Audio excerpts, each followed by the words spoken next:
गणपती बाप्पा मोरया. आज आहे विसर्जनाचा दिवस. ही माझी सकाळच्या आरतीची तयारी चालू होती. हाय हॅलो नमस्कार, मी वृषाली. माझ्या ब्लॉग सिरीजमध्ये आपलं स्वागत आहे. मला ना 21 दुर्वांचा हार करायचा होता, जो मी दरवर्षी करतेच. नंतर विसर्जनाच्या आधीचा नैवेद्य, त्यामध्ये हरभऱ्याची डाळ, पोह्यांचा काला आणि पुरणाचे मोदक होते.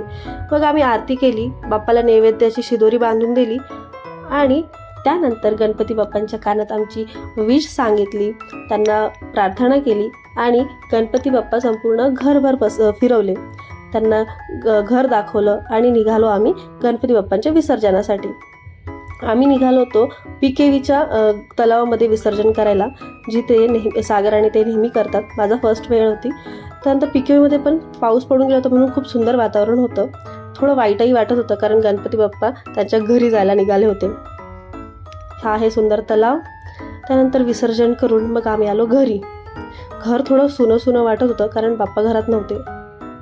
गणपती बाप्पा मोरया. पुढच्या वर्षी लवकर या. Stay tune guys. बाय.